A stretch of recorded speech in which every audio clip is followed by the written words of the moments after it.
Hi, let's talk about C11 versus ICT. C11 is reserved for individuals who are looking for a work permit as being self-employed, owner-operator. And ICT stands for Intra-Company Transfer. Here, you don't necessarily need to be an owner, an operator. So let's talk about C11 and then compare it to the ICT. C11 is reserved for individuals who are self-employed or wish to become self-employed. So majority of the C11 own a business back home and they're looking at establishing a business in Canada, whether that's establishing a brand new one or buying an existing one. What you need to demonstrate is that you will be part of the day-to-day activities.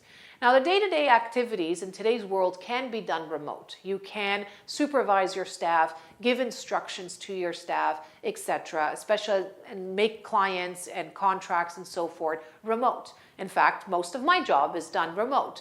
I do immigration and most of my clients are international. They're trying to come to Canada. So I could do my job from anywhere in the world. So similarly, there are other businesses that can be done remote. However, the C11, you do need to demonstrate that you will be part of the day-to-day activity. And even if you're not physically in this country, to do that, a majority of the portion of your time should be spent in Canada, if not all. So there's no exact amount. There's no magic number to say you need to spend X amount of days in Canada versus not.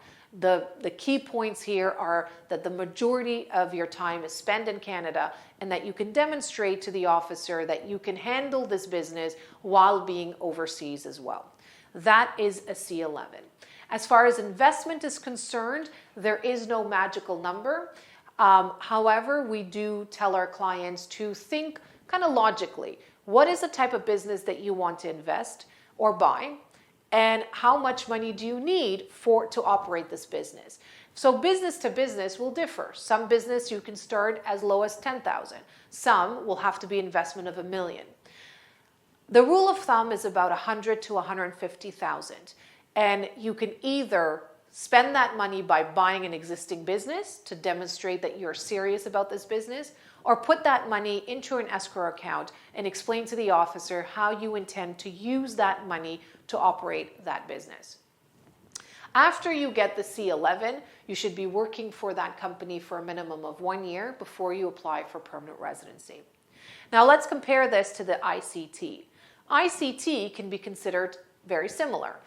ICT means you have a company outside of Canada and an affiliate or subsidiary is located inside Canada. Now, you could be an owner and transfer yourself, or you can be an employee and transfer that employee. Versus the C11, it's not an employee, it's an owner. So that's the first distinction.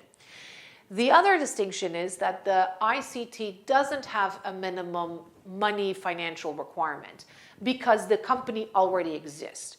The reason you need to invest some money into the C11 is to demonstrate to the officer that you're serious, that you're not just getting this work permit to get status, that it's a genuine intent to work in this company, versus the ICT is already established in Canada. Now, to make things even more difficult, an ICT can be a brand new business. So again, you have a company outside and you want to establish a subsidiary or an affiliate in Canada. In that case, you can. Then the similarities apply with the C11. A business plan, how much money do you invest in this company, etc., etc. But the category will be considered an ICT. If you have any questions between ICT versus C11 and which option is best for you, feel free to give us a call. Thank you, and until next time.